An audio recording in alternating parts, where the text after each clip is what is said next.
কয়েকটি খবর বেশ গুরুত্ব সহকারে পত্রপত্রিকায় ছাপা হচ্ছে, আর সামাজিক মাধ্যমে তার চেয়ে গুরুত্ব সহকারে এগুলো নিয়ে বেশ পক্ষ এবং বিপক্ষে কথাবার্তা হচ্ছে। আপনারা জানেন যে সারা দুনিয়া ব্যাপী ইরাক এবং ইরান এবং আমেরিকা এই অঞ্চলে যে এখন যে কনফ্লিক্ট চলছে, এর কারণে সারা পৃথিবীতে জ্বালানি সংকট তীব্র থেকে তীব্রতর। ঠিক সেই জ্বালানি সংকট যখন তুঙ্গে, এমনকি ভারতে যখন জ্বালানি সংকট তুঙ্গে, ঠিক সেই সময়টাতে পাইপলাইনে ভারত থেকে আমাদের দেশে ডিজেল আসছে, ভারত আমাদেরকে ডিজেল দিচ্ছে। এই খবরটা প্রচারিত হচ্ছে। যারা ভারত বন্ধু তারা বলার চেষ্টা করছে, দেখো দেখো দেখো, একেই বলে বন্ধুত্ব। এই বিপদের সময় ভারত যদি তেল না দিত তাহলে তোমরা তেল পেতে কোথায়? আমাদের দেশে তো এখনো পর্যন্ত ডিজেলের চাহিদা সবচেয়ে বেশি। সেই ডিজেল ভারত দিল, তাও পাইপলাইনের মাধ্যমে গড় গড় গড় গড় করে চলে গেল। আর এই যে পাইপলাইন, সেই পাইপলাইন তো জেনে তেনা নয়, ভারত সরকার তৈরি করেছিল এই পাইপলাইন, যার 85% টাকা এটা ভারত দিয়েছে, 15% টাকা বাংলাদেশ দিয়েছে। আমাদের দিনাজপুর পর্যন্ত এই পাইপলাইন টানা রয়েছে। তো সেই পাইপলাইন দিয়ে দিনাজপুর ডিপোতে আমাদের তেল আসছে। সবাই বললো যে তাহলে এই যে ভারত যে বিরোধিতা করেছো, ভারতকে গালাগালি করেছো, এখন ভারতের তেল ছাড়া চলো।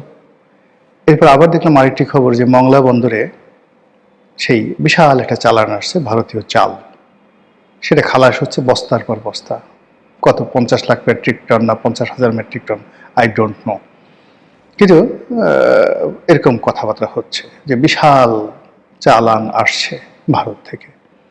গত 17 মাস ধরে ভারত বিরোধী যে আন্দোলন, এটা ছিল তুঙ্গে।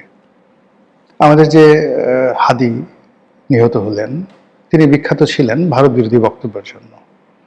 তার নামই হয়ে গেছিল কি একটা শব্দ দিয়ে, এরকম।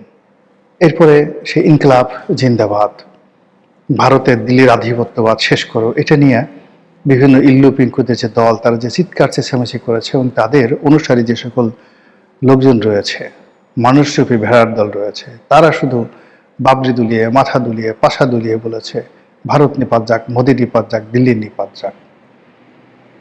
এখন এই সময়টিতে এসে যখন জনাব তারেক রহমান সরকারের সঙ্গে মোদি সরকারের পারস্পরিক বন্ধুত্ব শুরু হয়ে গেল, তখন তারা অনেকে মুসরামুসরি করছে, অনেকে গালাগাল করছে, অনেকে খিস্তি খেয়র করছে, কিন্তু ঘটনা তো ঘটে যাচ্ছে। এর মধ্যে রাষ্ট্রদূত প্রণয় ভার্মা, তিনি মধ্যে কোন এক মন্ত্রীর সাথে বোধহয় দেখা করেছিলেন। তো মন্ত্রী বেশ পায়ের উপর পাতের, সম্ভবত সালাউদ্দিন সাহেবের সাথে দেখা করেছিলেন। তো সালাউদ্দিন সাহেবের সাথে দেখা করেছেন। সালাউদ্দিন সাহেব পায়ের উপর পাতলে ক্রস লেগ করে মন্ত্রীকে বলছেন, মানে মন্ত্রী বলছেন রাষ্ট্রদূত প্রণয় ভার্মাকে, যে সীমান্তে যেন আর কোনো বাজে জিনিস না শুনি।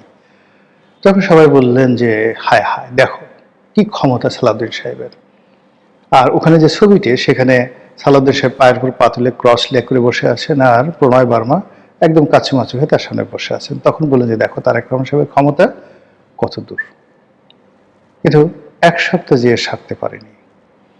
এর মধ্যে এখন প্রণয় ভার্মা, মানে ভারতের রাষ্ট্রদূত, যেখানে যাচ্ছেন সেখানে একজন মন্ত্রী থাকুক, দুজন মন্ত্রী থাকুক, তারা গিয়ে প্রণয় ভার্মার সঙ্গে মাথা নিচু করে, তারপর শেষে তার সামনে কাছুমাছু করে তার ছাত্র হওয়ার জন্য যে প্রতিযোগিতা করছে, যে ছবিগুলো আমরা দেখছি, তা আওয়ামী লীগ জমানাতেও এত দেখিনি।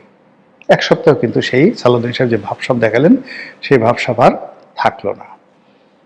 অন্যদিকে আপনি দেখেন যে পররাষ্ট্রমন্ত্রী খলিলুর রহমান সাহেবের মতো পররাষ্ট্রমন্ত্রী, খলিলুর রহমান সাহেব এমনি পররাষ্ট্রমন্ত্রী হিসেবে যদি প্রণয় ভার্মার প্রোটোকল ধরেন, তার সঙ্গে তো বসতেই পারেন না। কিন্তু কয়েকটি ছবি আমরা দেখলাম তার সঙ্গে, খলিলুর রহমান সাহেবের সঙ্গে প্রণয় ভার্মা। সেই ছবিতে দেখলাম যে প্রণয় ভার্মা খলিলুর রহমান সাহেবকে জাস্ট লাইক ইয়াঙ্গার ব্রাদার, তাকে প্রেজ করছেন, পিঠ চাপলাচ্ছেন, বেঁচে থাকো বৎস, ভ্রাতা, ভালো থাকো, সুখে থাকো, শান্তিতে থাকো।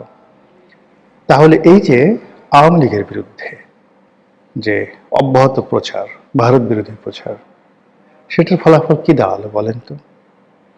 বরং আওয়ামী লীগের সময়টাতে যে ট্রানজিট সুবিধা ছিল, আওয়ামী লীগের সময়টাতে ভারতের বাজারে আমাদের যে শুল্কমুক্ত সুবিধা ছিল, ভারতের অনেকগুলো পোর্ট, বন্দর, সমুদ্র বন্দর, নদী বন্দর, বিমানবন্দর আমরা ব্যবহার করতে পারতাম আমাদের আমদানিকৃত পণ্যের জন্য এবং রপ্তানিকৃত পণ্যের ট্রান্সশিপমেন্টের জন্য। সেই সুযোগটা গত 17 মাসে উঠে যাওয়ার কারণে গত 17 মাসে অন্তত 17,000 কোটি টাকা আমাদের লস হয়েছে।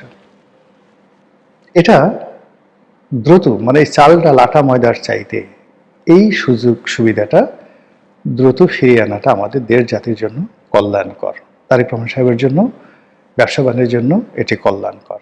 তো সেটা যখন আবার শুরু হবে, আবার যখন ভারতীয় ট্রেন বাংলাদেশে আসবে, বাংলাদেশের ট্রেন ভারতে যাবে, বুড়িগঙ্গা দিয়ে সেই ভারতের যে কলকাতা থেকে স্টিমার আসবে, আর ভারতের যে কার্গো প্লেনগুলো এয়ারপোর্টে আসবে, তখন এই যে আমাদের এখন যারা ইনকলাব মঞ্চ আছেন, এখন যারা সংসদের বিরোধী দল আছেন, 11 দলীয় জোট আছেন, জামাত আছেন, এনসিপি আছেন, তারা তখন কি বলবেন? বা তারেক রহমান সাহেবই এই প্রশ্নগুলোর কিভাবে উত্তর দেবেন? কেননা তিনিও তো একটা সময় বলেছেন যে দিল্লি না পিন্ডি, সবার আগে বাংলাদেশ। তো এখন এটা নিয়ে তো এখন সবাই চিৎকারি করার চেষ্টা করছে। এই বিষয়গুলো আমি ব্যক্তিগতভাবে মনে করি যে এগুলো নিষ্পত্তি হওয়া প্রয়োজন। নিষ্পত্তি হওয়া প্রয়োজন এই কারণে যে অতীতে আমরা যেভাবে আওয়ামী লীগের জমানাতে শেখ হাসিনা, বঙ্গবন্ধু তাদেরকে যেভাবে অবাধে ভারতের দালাল, ভারতের তাবেদার, ভারতের মদতপুষ্ট, ভারতের দামি, বা আমি নিজেও আকার ইঙ্গিতে কয়েকবার লেন্দুব দর্জির যে কাহিনী, চরিত্র পত্রপত্রিকায় লিখেছি যে লেন্দুব দর্জি কিভাবে সিকিমকে ভারতের হাতে তুলে দিয়েছিলেন। এই কথাগুলো আকার ইঙ্গিতে মূলত শেখ হাসিনাকে ইঙ্গিত করার চেষ্টা করেছি যে শেখ হাসিনা হয়তো এইভাবে বাংলাদেশকে লেন্দুব দর্জির মতো ভারতের হাতে তুলে দেবেন। তো এখন বর্তমান প্রেক্ষাপটে যদি আমি কল্পনা করি, তাহলে এই যে আমাদের যে চিন্তা চেতনাগুলো, এগুলো একেবারে বালখিল্য এই কারণে যে ভারত যদি চাইতো, যেভাবে তারা কাশ্মীর দখল করে নিয়েছে, পাকিস্তানের কাছ থেকে তারা কাশ্মীর দখল করে নেয়নি। কি করেছে পাকিস্তান? কিছু করতে পারেনি। এতবার যুদ্ধ করার পর তো সেখানে একটা পশম ছিঁড়তে পারেনি। আচ্ছা, তো সেইভাবে তারা তো সেই পাকিস্তান সৃষ্টি হওয়ার পরে 52-53 সনে কিন্তু ভারত আক্রমণ করতে পারত, কিন্তু তারা তো সেটা করেনি। কিংবা 1971 সনে তারা তো চোখ বুঝে জাস্ট বাংলাদেশকে তারা নিয়ে যেতে পারতো, কিন্তু তারা তো সেটা নেয়নি। তো যেটা 1952 সনে করেনি, 54 সনে করেনি, 56-তে করেনি, 58-তে করেনি, 62-তে করেনি, 70-এ করেনি, 71-এ করেনি, কিংবা 1975 সনের 15ই আগস্ট ভোরবেলা করেনি। করতে পারতো যে বঙ্গবন্ধুকে হত্যা করা হয়েছে, তারা এখানে সৈন্য সমাবেশ করবে, দে ক্যান ডু। কিংবা শেখ হাসিনার যখন পতন হলো আগস্ট মাসের 5 তারিখে, তখনই তো ভারত ইচ্ছে করলে সৈন্য ডিপ্লয় করতে পারতো। বলা হয়ে থাকে ভারতের সঙ্গে শেখ হাসিনা সরকারের একটা গোপন সামরিক চুক্তি ছিল, সেই চুক্তি শেখ হাসিনার প্রয়োজনে সেখানে সে সৈন্য সমাবেশ করবে। এটা সত্য মিথ্যা আমরা জানি না, কিন্তু আমরা এইভাবে প্রচার করেছি যে হায় হায় আমাদের মিলিটারিকে শেষ করে দিল শেখ হাসিনা, ভারতের সাথে সেই গোপন সামরিক চুক্তি করেছে। এখন তো ইন্ডিয়ান আর্মি বাংলাদেশের ভিতর থেকে যাবে, সেনাবাহিনী যাবে, অস্ত্র যাবে, গোলাবারুদ যাবে, কামান যাবে, বিমান যাবে, আমরা কিছুই করতে পারবো না। এই কথা তো আমরা বলেছি সবাই। এখন এই কথাগুলো বলার জন্য কি আমাদের এই মুহূর্তে তওবা করা উচিত নয়? এগুলো তো প্রমাণিত হচ্ছে না। গত 17 মাসে যদি এই ধরনের কোনো চুক্তি থাকতো, আমরা তো সবাই মানে যাকে বলা হই হই রই রই করে মাথায় নিয়ে ঘুরতাম সেই কথাগুলো, সেই চুক্তির কপি নিয়ে। তো এই ধরনের কোনো চুক্তি তো অন্তর্বর্তীকালীন সরকার প্রকাশ করতে পারেনি, বা এই 1 মাস হলো এখন আওয়ামী লীগ সরকারের যে কোনো দাসত্বমূলক চুক্তি ভারতের সাথে হয়েছে, সেটা সীমান্ত চুক্তি, পানি চুক্তি, বাণিজ্য চুক্তি, সামরিক চুক্তি, হোয়াট এভার মেবি, এটা হয়েছে। এখনো পর্যন্ত তো বিএনপির পক্ষ থেকে একটা উঠ শব্দ করা হয়নি, একটু শব্দ করা হয়নি। It means Sheikh Hasina right ছিলেন। আমরা যে কথাগুলো বলেছি সেই কথাগুলো অন্যায়ভাবে বলেছি, এই জন্য আমাদের সবাইকে সরি বলতে হবে, অথবা জাতীয়ভাবে ন্যাশনালি আমাদেরকে তওবা করতে হবে, তওবা আস্তাগফিরুল্লাহ পাঠ করতে হবে। এগুলো এক। অথবা ঘটনা ঘটেছে কিন্তু যেই লাউ সেই কুদ, অর্থাৎ শেখ হাসিনা যে কাজ করতে বাধ্য হয়েছেন, ইউনূস সাহেব সেই কাজ করতে বাধ্য ছিলেন, আর তারেক রহমান সাহেবও সেই কাজ করতে বাধ্য হয়েছেন বা সেই কাজ করে চলেছেন। এই যদি হয়, তাহলে আমরা যারা বিভিন্ন সময় ভারত বিরোধিতার স্লোগান তুলি, বিভিন্ন কথাবার্তা বলি, আমাদেরকে আসলে এই জায়গা থেকে বের হয়ে আসতে হবে। এটা হলো প্রথম। আর যদি আপনি একাডেমিক আলোচনা করেন, তাহলে আপনাকে অবশ্যই মানতে হবে যে ভারতের বন্ধুত্ব ছাড়া কোনো অবস্থাতে বাংলাদেশের শান্তি সমৃদ্ধি সম্ভব নয়।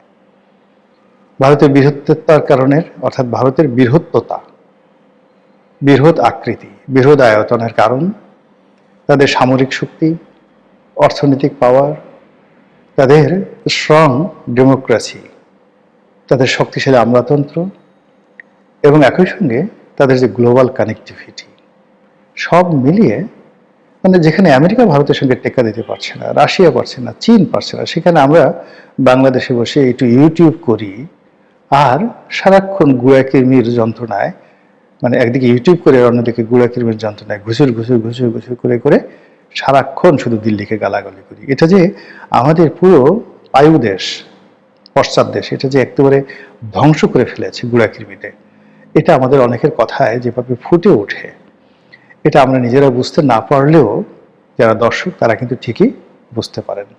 তো সেক্ষেত্রে ভারতের সঙ্গে বাংলাদেশের আসলে একটি সুসম্পর্ক স্থাপন করতে হবে, সৌহার্দ্যের মাধ্যমে, বন্ধুত্বের মাধ্যমে এবং যতটা সম্ভব সমতার মাধ্যমে, একে অপরের সম্মান এবং মর্যাদা অক্ষুণ্ণ রেখে। আগামীতে এখন যারা সরকার চালাচ্ছেন তারা ভালো চালান, আগামীতে যারা আসবে তারা আরও ভালো চালাবেন এবং এই নির্মম যে সত্যগুলো, সেই সত্যগুলো সরকার সাহসিকতার সঙ্গে তুলে ধরবেন আর অযথা ভারত বিরোধিতা থেকে পুরো দেশ জাতিকে রক্ষা করবেন সরকার, এবং ভারতের সঙ্গে একটি সুন্দর সুসম্পর্ক স্থাপন হবে। এটাই হোক আগামী দিনের প্রার্থনা এবং কামনা। আসসালামু আলাইকুম রহমতুল্লাহি ওয়া বারাকাতুহু।